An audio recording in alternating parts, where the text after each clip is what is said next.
Subacromial impingement syndrome (SIS) is a common cause of shoulder pain, particularly among individuals who engage in repetitive overhead activities such as athletes, manual laborers, and office workers.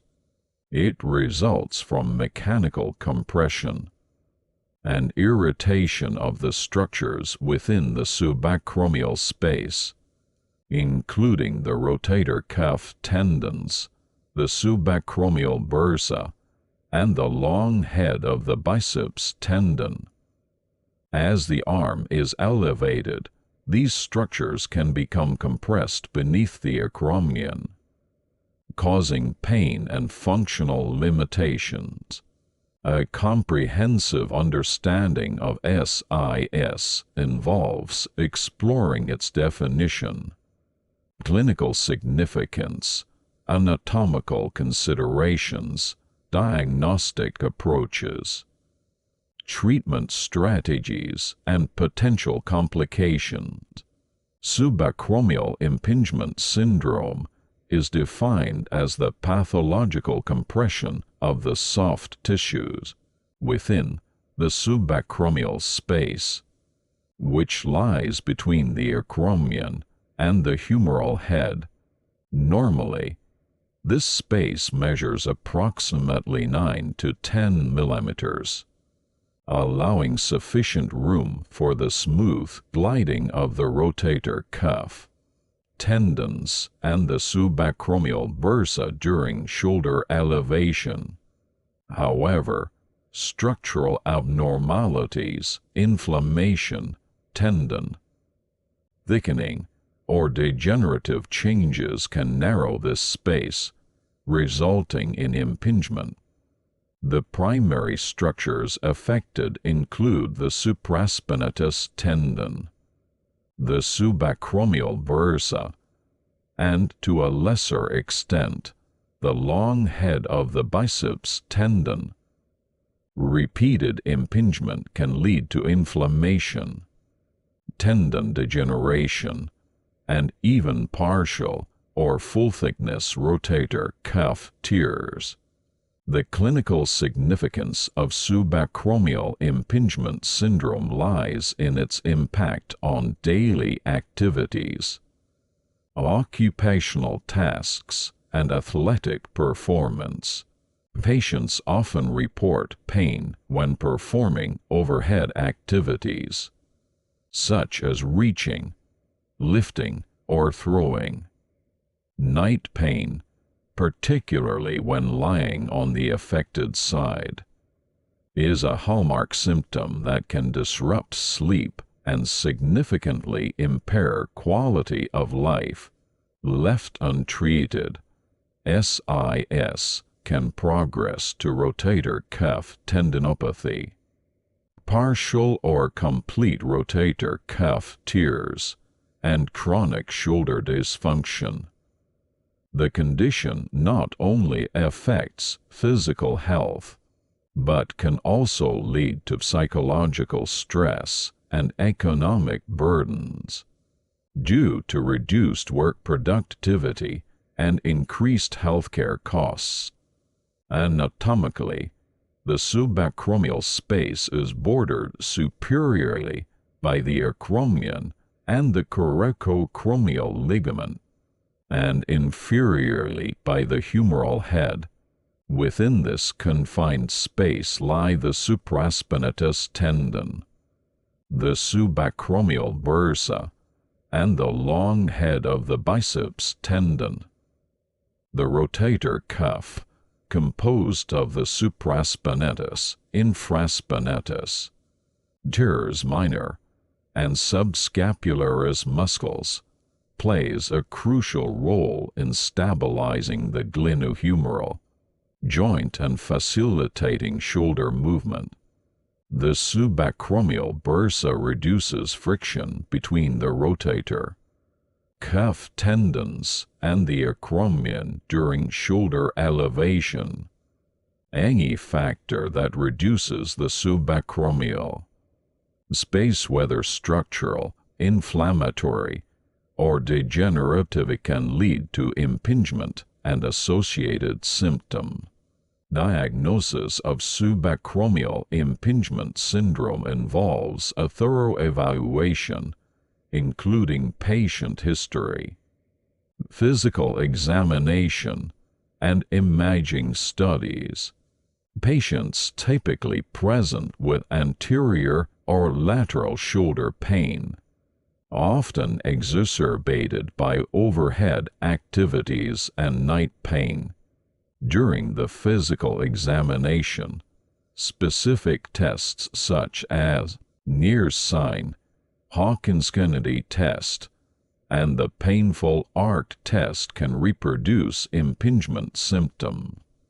Neer's test involves passive forward elevation of the arm while stabilizing the scapula, while the Hawkins-Kennedy test involves forced internal rotation, with the shoulder in 90 degrees of flexion.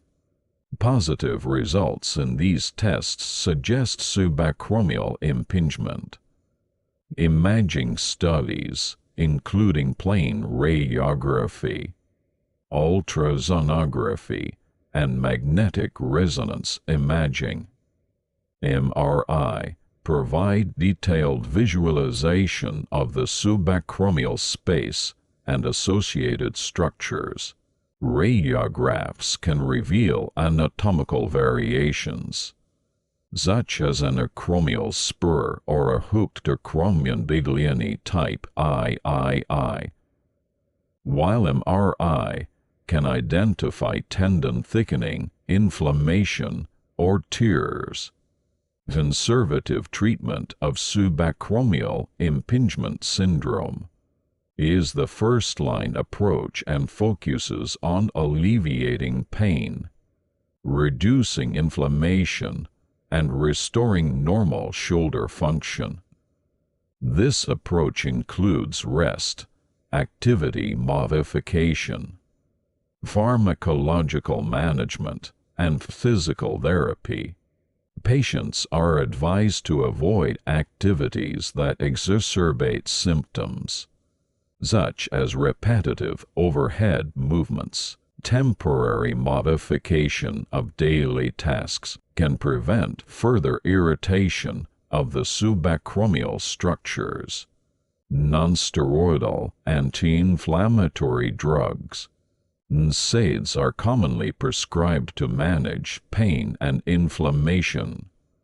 Oral NSAIDs, such as ibuprofen and naproxen, can provide significant symptom relief, while topical NSAIDs may be an option for patients with gastrointestinal concerns. A structured physical therapy program is the cornerstone of conservative management.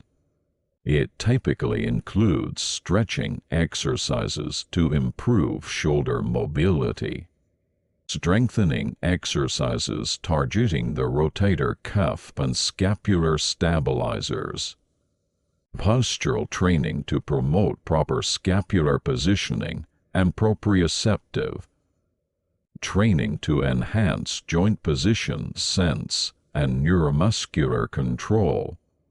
Physical therapists may also use modalities such as cryotherapy, ultrasound, and electrical stimulation to reduce pain and inflammation. When conservative measures fail, corticosteroid injections into the subacromial space can provide temporary relief, though repeated injections should be avoided due to the risk of tendon weakening and degeneration. Operative treatment is considered when conservative management fails to provide adequate relief. After 3 to 6 months, surgical options aim to decompress the subacromial space and address any associated pathology, such as rotator cuff tears. The most common surgical procedure for subacromial impingement syndrome is arthroscopic subacromial decompression, a minimally invasive technique involving the removal of the inflamed subacromial bursa and shaving down the undersurface of the acromion acromioplasty. By increasing the subacromial space, this procedure alleviates mechanical compression and promotes tendon healing. If SIS is associated with a rotator cuff tear, surgical repair of the torn tendon is performed concurrently. This can be done arthroscopically or through an open approach, depending on the size and complexity of the tear.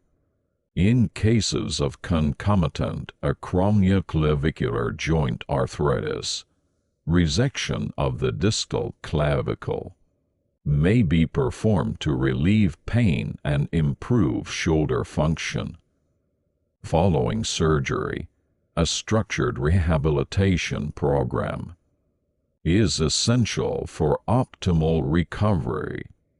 This includes an initial phase focused on protection and pain management, followed by progressive strengthening and mobility exercises, and culminating in functional recovery and return to daily activities and sports.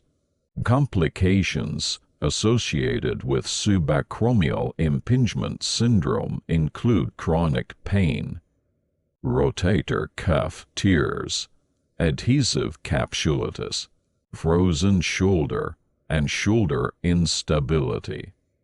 Prolonged impingement without appropriate management can lead to progressive tendon degeneration and structural damage, resulting in long-term functional impairment. Additionally, complications can arise from treatment itself, including infection, stiffness, and incomplete symptom relief following surgery.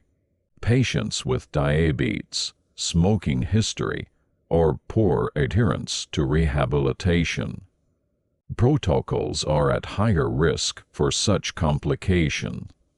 In conclusion, subacromial impingement syndrome is a prevalent cause of shoulder pain, with significant implications for daily functioning and quality of life. Early diagnosis, patient education, and appropriate management can alleviate symptoms, prevent complications, and promote long-term shoulder health. A comprehensive approach combining conservative treatment, surgical intervention, when necessary, and tailored rehabilitation ensures optimal outcomes for individuals affected by this condition.